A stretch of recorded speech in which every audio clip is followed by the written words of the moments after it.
Entonces vamos a terminar el directo con este video de David Stenko, de cómo Europa dominó África tan fácilmente. Respuesta a The Wild Project, bla, bla, bla, y eso. Vamos a ver qué nos dice. Y bueno, básicamente son por dos cuestiones. Organización, armas de fuego y, bueno, disciplina militar. El podcast The Wild Project no necesita presentación alguna. Es probablemente el podcast hispanohablante más conocido, y el bueno de Jordi Wild se trae todo tipo de invitados interesantes a los que hace una entrevista.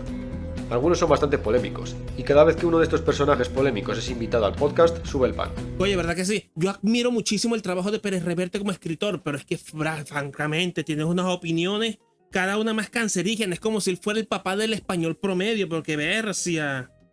El último invitado de este podcast se ha llevado la palma en lo que a chorradas por minuto se refiere. Estoy hablando del activista Sunny Ladan. Bueno, es que mírale la cara nomás, tú le ves la cara de pelotudito, pues. Pues estaba escuchando este capítulo del podcast de Jorge Salvaje con las inventadas que el invitado soltaba, entre las que se encuentran falacias, casos anecdóticos, asociaciones sin sentido y porcentajes inventados en lo que inmigración y criminalidad se refiere. Algo que se desmiente bastante rápido realizando un par de búsquedas estadísticas. Pero este no es mi tema, pero es entonces cuando Jordi hace una pregunta muy concreta. ¿Cómo fue posible que Europa conquistase tan fácilmente África? A lo que nuestro querido Sunny Ladan responde con una especie de relato fantasioso, hippie, panafricanista y bastante peligroso, ya que este relato se puede resumir en que la naturaleza del europeo es violenta, expansionista y supremacista, mientras que la del africano es generosa, despreocupada e inocente. Claro que sí, ¿verdad que sí? Ajá, sí. Los señores de la guerra bantúes eran carmelitas de la caridad, claro que sí. Los africanos no eran violentos, sí. Sí, ellos son los que esclavizaron a todos los esclavos que fueron a América, por favor, pero qué tontería dijo este hombre.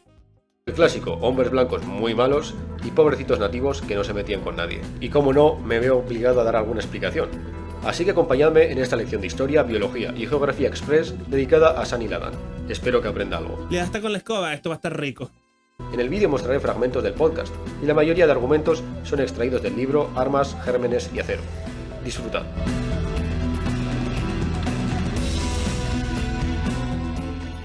¿Cómo fue posible para un continente subyugar a otro tan fácilmente? ¿Era un tema tecnológico? ¿Era un tema moral? ¿Dónde estaba aquí la diferencia? Mira, hay que entender la idiosincrasia de los dos lugares. En Europa ha habido muchísimas guerras. Las guerras más Idiosincrasia, claro que sí. brutas que ha sido en Europa. En parte tiene razón. Eso sí, las dos guerras mundiales son guerras europeas. Y la guerra de los 100 años. Y hay otra guerra más que dura muchísimo, que es un embrión de la primera guerra mundial. De los 30 años o algo así. Hay una guerra, creo que sí, es la guerra de los 30 años, que también es una guerra que es un embrión de guerra mundial, porque se libra en las colonias de India, se pelean en las colonias americanas, cosas así, pues. Las más sangrientas de la historia tuvieron lugar en Europa, o al menos comenzaron en Europa, la Primera Guerra Mundial y la Segunda Guerra Mundial.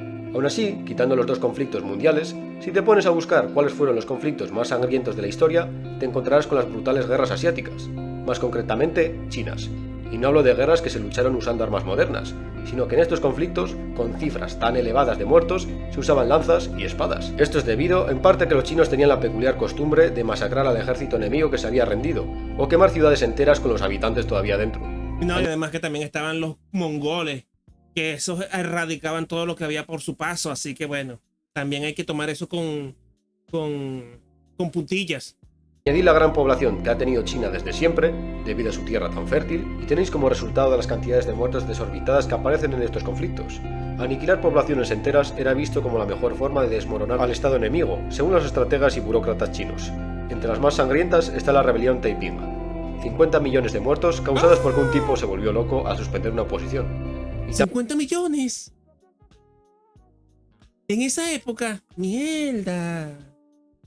Tampoco veo a Sunny mencionar que la guerra más sangrienta ocurrida después de la Segunda Guerra Mundial no fue otra que la Segunda Guerra del Congo, un conflicto entre diferentes facciones africanas con episodios de violencia salvajes, entre diferentes grupos étnicos y al que muchos califican como un genocidio. Pero bueno. Claro, la guerra del Congo, la cuestión esa de los Tutsi con los otros, con la otra tribu. No me vas a venir tú a decir que los africanos no son violentos. las guerrillas como en Sierra Leona, los yihadistas, me vas a venir a decir que sí, los africanos son pacíficos. Los motivos por los que ocurrieron las dos grandes guerras son muchos, pero la razón de la ingente cantidad de bajas de estos conflictos fue debido a los avances tecnológicos de las naciones europeas. Y en resumen, fue este avance tecnológico lo que permitió someter a los diferentes reinos, imperios y tribus del continente africano con relativa facilidad, en la segunda mitad del siglo XIX. Ladan en el podcast menciona que fue la ansia de expansión de los europeos lo que les permitió ser tan avanzados tecnológicamente, cuando más bien es al contrario. Al ser tecnológicamente más avanzados que el resto, los europeos tuvieron la oportunidad de expandirse por todo el globo y dominar otras culturas y civilizaciones. El señor Ladan menciona inocentemente que los africanos nunca habrían hecho algo parecido, por no sé qué chorradas de la generosidad africana. Por un lado decir que el tal defensor de los africanos está generalizando y metiendo en el mismo saco a todas las diferentes etnias y culturas. Claro, porque uno dice, que blanco y negro, no. Hay decenas de etnias africanas, decenas, tribus que se odian, muchas de ellas. No es tan sencillo, ¿eh? Probablemente es el continente más diverso del planeta. Claro que mira esto, todas estas son etnias, tribus, subrazas, lenguajes, culturas, un montón de cosas diferentes. Yo tengo más en común con un ruso que un africano de la costa de Ghana tiene con uno del Congo. Pero bueno, esto de la hospitalidad y de que los africanos nunca habrían hecho esto debido a su mentalidad me parece una soberana mentira. O si de verdad cree esto y no nos está mintiendo en la cara, eso convierte a Ladan en un completo inocente. No sé cuál de las dos opciones prefiero. En África ya había conquistas, guerras, masacres y violencia desde hace miles de años, antes de que los primeros europeos pusieran pie en el continente negro. Ya existían grandes reinos de imperios africanos que ejercían sus poderes sobre otros, y la esclavitud era el pan de cada día en estas culturas. Claro que sí, es que ellos son los que esclavizaban. Todos los esclavos que llegaron a las costas de América fueron esclavizados por esta gente. Los españoles y los portugueses solo los compraban.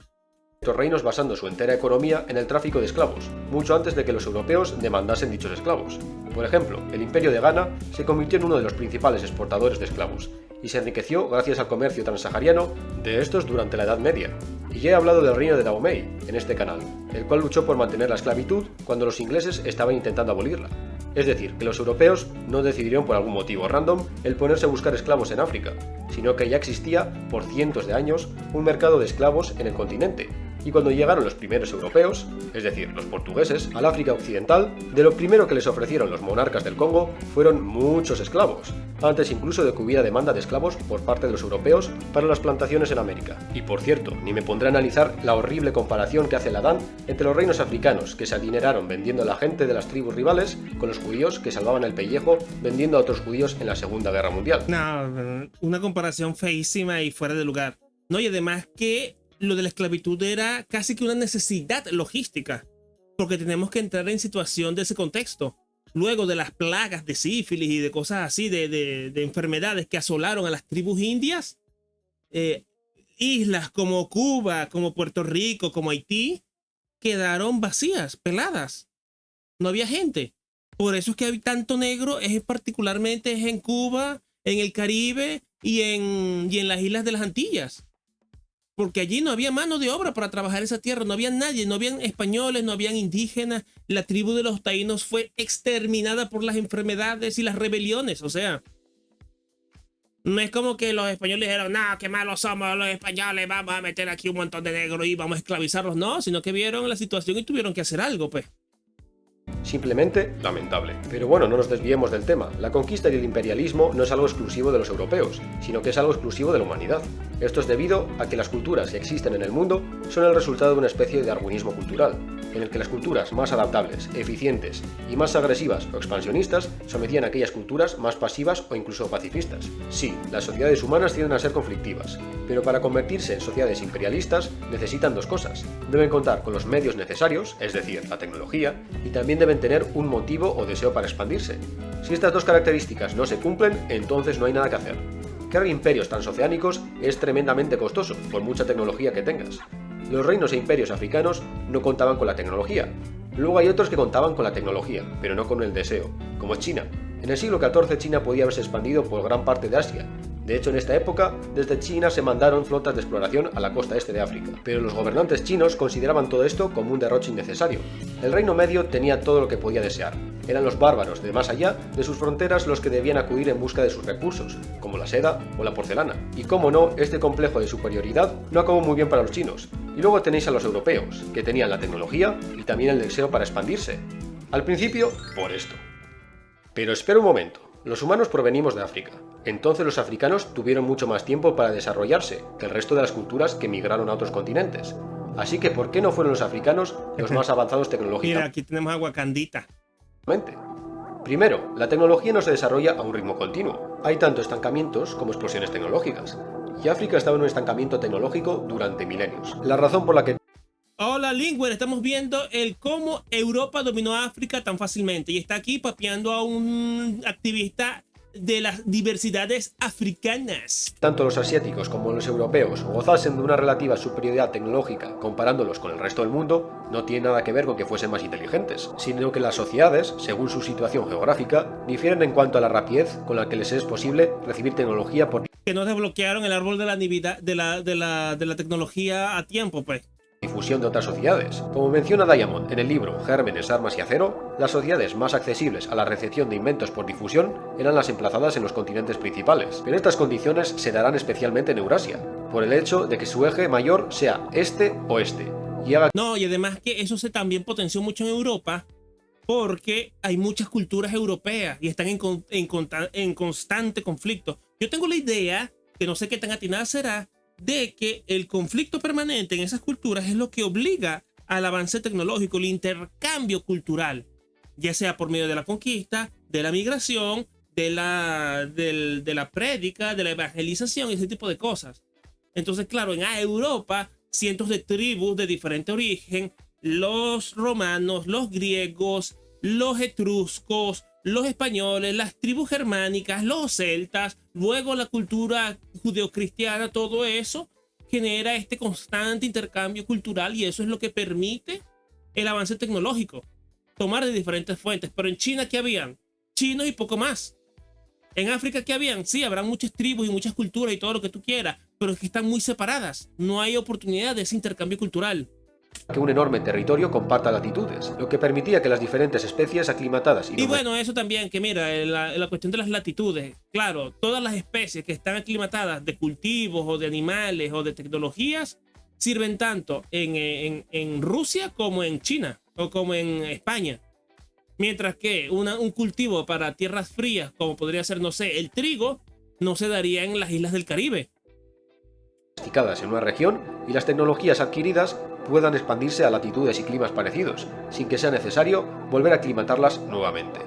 El hecho de que en el continente americano y en África el eje mayor sea norte-sur, con mayores obstáculos ecológicos, frenará la difusión continua de las mismas, por el cambio del clima y la latitud. La orientación este-oeste de su eje mayor permitió que muchos inventos adoptados en determinadas partes de Eurasia se expandieran con relativa rapidez a sociedades situadas a latitudes y climas similares de otras partes de Eurasia. Es por ello que Eurasia fue el continente donde antes empezó la aceleración tecnológica.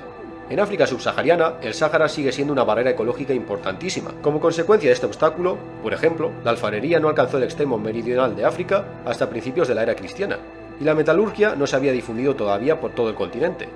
Es decir, que el desarrollo de una civilización está totalmente condicionado por la geografía. La conquista de las Américas fue relativamente sencilla. Las civilizaciones mesoamericanas estaban tecnológicamente en la edad de piedra. Claro, que es que ni siquiera habían llegado no tenían metal, no tenían rueda, no tenían ganado de ningún tipo. Entonces, evidentemente fue muy sencillo conquistar a los pueblos indígenas, tecnológicamente hablando. O sea, yo estaba leyendo, yo lo dejé por la mitad, pero estaba leyendo un libro sobre la conquista y era una locura.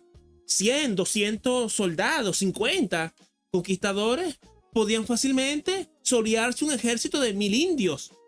Ya sea porque se asustaban con los caballos, porque le lanzaban perros o porque les daba miedo el sonido de los disparos. Entonces, claro, ya solo con eso tienes una ventaja terrible. Una armadura renacentista te haría prácticamente invulnerable ante cualquier cosa que los nativos utilizasen.